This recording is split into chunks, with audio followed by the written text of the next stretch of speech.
అందరికీ నమస్కారం. ఈ వీడియో చూసే ముందు ఒక్క లైక్ చేసి జై శ్రీరామ్ అని కామెంట్ చేయండి. మీరిచ్చే చిన్న లైక్ నా ఛానల్ గ్రోత్కి ఎంతో సహాయపడుతుంది. ఇక వీడియోలోకి వెళ్ళిపోదాం. అత్యంత పవిత్రమైన మాసం శ్రావణ మాసం. ఈ శ్రావణ మాసం కొద్ది రోజుల్లోనే ప్రారంభం కాబోతుంది. పూజలకైనా వ్రతాలకైనా ఎలాంటి శుభకార్యాలను చేయడానికైనా ప్రతి ఒక్కరూ ఎంతగానో ఎదురు చూసే మాసమే ఈ శ్రావణ మాసం.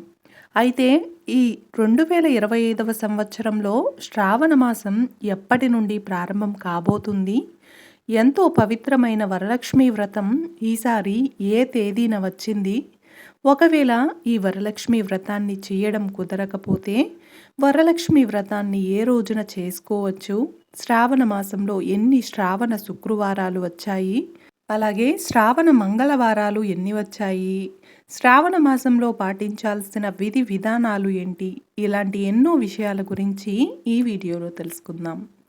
ప్రస్తుతం ఆషాఢమాసం నడుస్తుంది. ఈ ఆషాఢంలో ఎలాంటి శుభకార్యాలు జరగవు.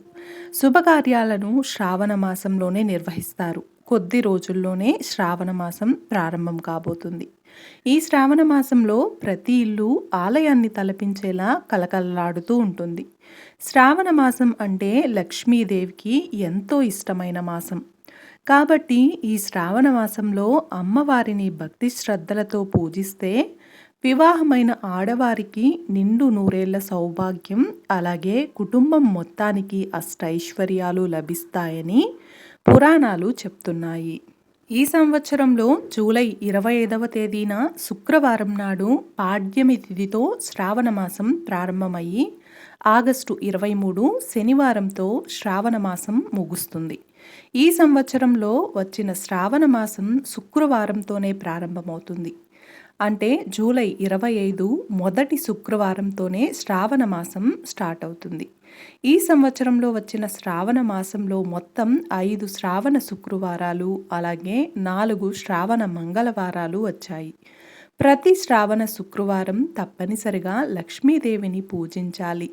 శ్రావణ శుక్రవారాల్లో లక్ష్మీదేవిని పూజిస్తే ఈ సంవత్సరమంతా ఐశ్వర్యానికి లోటు లేకుండా ఉంటుందట.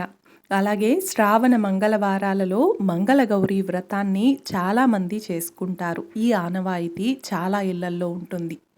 ఇక ఎంతో శక్తివంతమైన మహిమాన్వితమైన వరలక్ష్మి వ్రతం ఆగస్టు 8వ తేదీన వచ్చింది. ప్రతి సంవత్సరం ఈ వ్రతాన్ని చేసుకున్నా సరే ఆ అమ్మవారి కరుణా కటాక్షాలతో ఇల్లు అష్టైశ్వర్యాలతో నిండుతుంది. ఆగస్టు 8వ తేదీ వరలక్ష్మి వ్రతం రోజున ఎవరికైనా అమ్మవారిని పూజించడానికి వీలు కుదరకపోతే, అంటే ఈ సమయంలో నెలసరి వస్తే శ్రావణ మాసంలో వచ్చే ఏదైనా శుక్రవారం నాడు వరలక్ష్మి వ్రతాన్ని చేసుకోవచ్చు. ఈ శ్రావణ మాసంలో వరలక్ష్మి వ్రతమే కాకుండా శ్రావణ సోమవారాలు, శ్రావణ మంగళవారాలు, అలాగే శ్రావణ శనివారాలన్నీ కూడా ముఖ్యమైన రోజులే. ఈ శ్రావణ శుక్రవారాల్లో సిరి సంపదల కోసం లక్ష్మీదేవిని పూజించినట్లే ఆడవారి సౌభాగ్యం కోసం, భర్త ఆయుష్ కోసం, భర్త ఆదాయం పెరగడం కోసం శ్రావణ మంగళవారాలలో తప్పనిసరిగా మంగళగౌరి వ్రతాన్ని చాలామంది చేసుకుంటారు. ముఖ్యంగా ఈ శ్రావణ మాసంలో పూజలు చేసేవారు ఆవు నెయ్యితో దీపారాధన చేస్తే చాలా మంచిది. ఈ శ్రావణ మాసంలో వచ్చే ప్రతి శనివారం వెంకటేశ్వర స్వామిని తప్పకుండా పూజించాలి. అలాగే ఈ పవిత్రమైన శ్రావణ మాసంలో వీలైనంత ఎక్కువగా తులసి మొక్కను పూజించాలి. శ్రావణ మాసంలో తులసి మొక్కను పూజించిన వారికి అఖండ ఐశ్వర్యం సిద్ధిస్తుందని పురాణాలు చెప్తున్నాయి. ఇక ఇంట్లో తులసి చెట్టు లేకపోతే ఈ శ్రావణ మాసం వచ్చేలోపు ఒక తులసి మొక్కను తెచ్చుకోండి. శ్రావణ శుక్రవారాలలో తులసిని పూజించిన వారికి కోటి జన్మల పుణ్య ఫలితం లభిస్తుందట. ప్రతి శ్రావణ శుక్రవారం నాడు తులసి మొక్కకు పసుపు కుంకుమలు వేసి తులసి కోటలో ఒక నెయ్యి దీపం వెలిగించి తులసి చుట్టూ 5 ప్రదక్షిణలు చేస్తే ఆ ఇంట్లో లక్ష్మీదేవి తాండవిస్తుందట. ఈ శ్రావణ మాసంలో వచ్చే ప్రతి సోమవారం కూడా శివునికి చాలా ప్రీతికరమైనది. కాబట్టి శ్రావణ సోమవారాలలో తప్పనిసరిగా వీలైతే ఏదైనా శివాలయానికి వెళ్ళి శివాభిషేకం చేయించడం లేదా శివాలయ సందర్శనం చాలా మంచిది. ఇక ఆగస్టు 8వ తేదీన వరలక్ష్మి వ్రతం నాడు చాలా సులభంగా చేసుకునే పద్ధతి గురించి ఇప్పుడు తెలుసుకుందాం.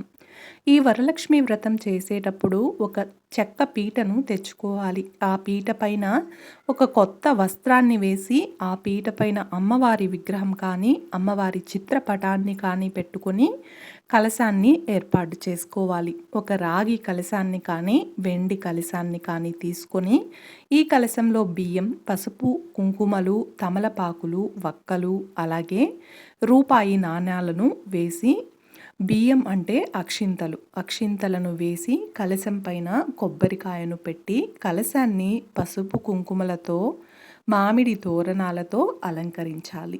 అమ్మవారి పక్కనే ఈ కలశాన్ని ప్రతిష్ఠించి ముందుగా వినాయకునికి నమస్కారం చేసుకుని వరలక్ష్మి అష్టోత్తరాన్ని చదువుతూ పసుపు కుంకుమలతో అమ్మవారిని పూజించాలి. ఇక అమ్మవారికి ఎంతో ఇష్టమైన నైవేద్యాలు పాలతో చేసిన పాయసం, పులగం, గారెలు, పులిహోర ఇలాంటి నైవేద్యాలను నివేదించవచ్చు. ఈ వరలక్ష్మి వ్రతాన్ని ఆచరించే ఆడవారు కుడి చేతికి తోరాన్ని కట్టుకోవాలి. వరలక్ష్మి వ్రత కథను చదివి అమ్మవారికి హారతి ఇచ్చి వరలక్ష్మి వ్రతాన్ని ముగించుకోవచ్చు. ఈ విధంగా ఎంతో సులభంగా వరలక్ష్మి వ్రతాన్ని చేసుకుని అమ్మవారి సంపూర్ణ ఆశీర్వాదాన్ని పొందవచ్చు. చూశారు కదండి, ఈ వీడియోలో మనం శ్రావణ మాసంలో వచ్చే శ్రావణ శుక్రవారాలు అలాగే శ్రావణ మంగళవారాలు వరలక్ష్మి వ్రతం గురించి ఈ వీడియోలో తెలుసుకున్నాం కదా. ఈ వీడియో మీకు నచ్చినట్లయితే ఒక్క లైక్ చేసి నా ఛానల్ని సపోర్ట్ చేయండి. ఇంకా మరెన్నో ఇంట్రెస్టింగ్ వీడియోస్ కోసం నా ఛానల్ని సబ్స్క్రైబ్ చేయండి. అలాగే పక్కనే ఉన్న గంట సింబల్ని ప్రెస్ చేసినట్లయితే నా లేటెస్ట్ వీడియోస్ మీ వరకు వస్తాయి. Thanks for watching.